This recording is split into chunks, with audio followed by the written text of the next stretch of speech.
तो क्या प्रेमानंद जी महाराज एक संत हैं या एक एंटरटेनर हैं? ये सवाल सोशल मीडिया से लेकर देश की बड़ी-बड़ी डिबेट्स में पूछा जा रहा है।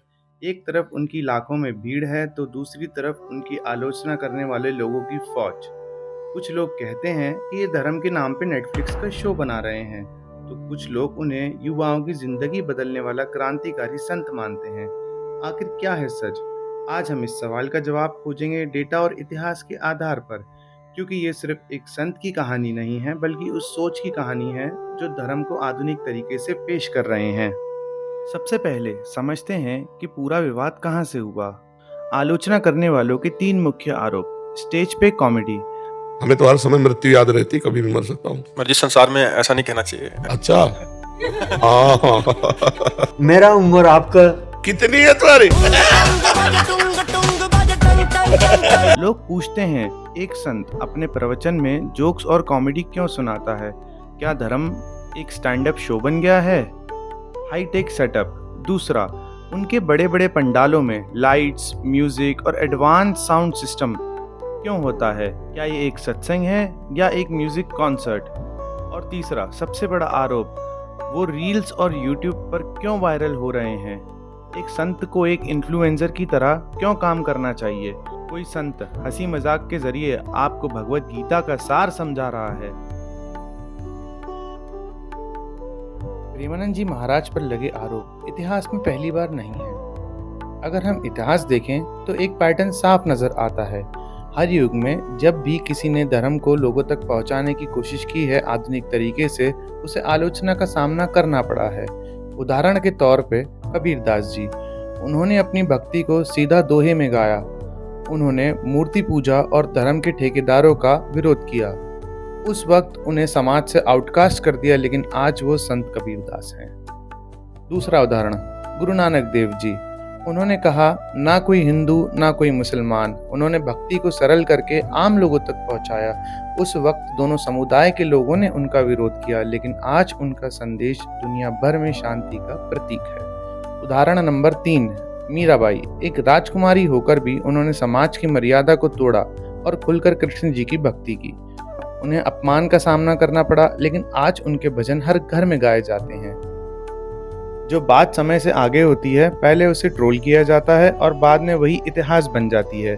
प्रेमानंद जी महाराज का भी तरीका आज के समय के लिए नया जरूर है, लेकिन क्या ये सच में गलत है?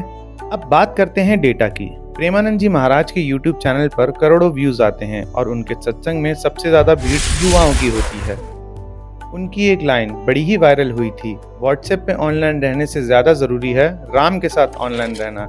लाखों युवाओं तक ये बात पहुंची। ये सिर्फ डायलॉग डिलीवरी नहीं है, ये एक लाइन है।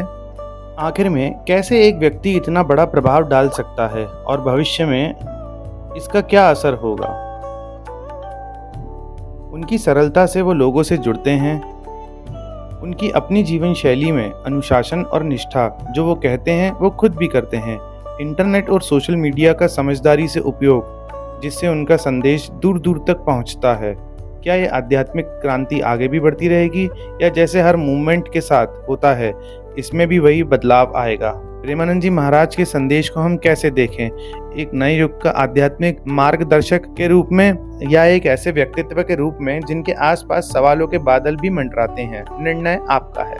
प्रेमानंद जी महाराज की कहानी में पड़ाव हैं, कई प्रेरणाएं हैं और कुछ ऐसे सवाल भी जिन पर विचार करना जरूरी है। ये कोई फिल्म की कहानी नहीं है, बल्कि एक असल घटना है। एक छात्र जो अपने कमरे में अकेला था, एग्जाम में फेल होने के बाद उसने अपनी जिंदगी खत्म करने का फैसला कर लिया। उसने सुसाइड नोट लिख लिया। तभी उसके फोन पर प्रेमानंद जी महाराज के प्रवचन का एक नोटिफिकेशन आया, डिप्रेशन और छात्र आत्महत्या का असली हल। उस छात्र ने सोचा, क्यों न आखिरी बार सुन लिया जाए। महाराज जी हंसते हंसते कहते हैं, अंधेरा चाहे कितना भी गहरा हो, एक छोटी सी जोत उसे मिटा देती है। राम वही जोत है।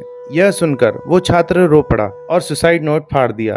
आज वो अपनी पूरी पढ़ाई करके एक एनजीओ चलाता है और कहता है, मेरी जिंदगी डॉक्टर की दवा से नहीं बची, महाराज जी के शब्दों से बची है। अब आप ही सोचिए, क्या ये ड्रामा था या एक जिंदगी बचाने वाली शक्ति? तो दोस्तों, प्रेमानंद जी महाराज पर लगे आरोप शायद सही हैं, लेकिन एक अलग नजरिए से। वो सोच में एक एंटरटेनर हैं, लेकिन सिर्फ इसलिए ताकि वो लोगों को धर्म के करीब ला सकें। वो सच में हाईटेक वो सच में हाईटेक तरीके इस्तेमाल करते हैं ताकि आज की पीढ़ी उनसे जुड़ सके। बात ड्रामे की नहीं है, बात डिलीवरी की है, और जब डिलीवरी सही हो तो सबसे मुश्किल संदेश भी लोगों तक पहुंच जाता है। शायद हमें ये सवाल नहीं पूछना चाहिए कि क्या वो संत हैं कि नहीं, बल्कि ये पूछना चाहिए कि क्या उनके संदेश से किसी की जिंदगी बदल रही है। अगर जवाब हाँ है तो शायद वो एक ड्रामा बाबा नहीं बल्कि एक ऐसे क्रांतिकारी हैं जो धर्म को नई दिशा में ले जा रहे हैं।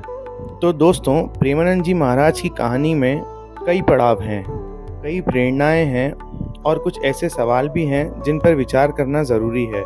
आप इस विषय पर क्या सोचते हैं, हमें कमेंट्स में बताइए। और अगर आपको ये वीडियो पसंद आया तो लाइक, शेयर, सब्सक्राइब करना ना भूलें। जय श्री कृष्ण।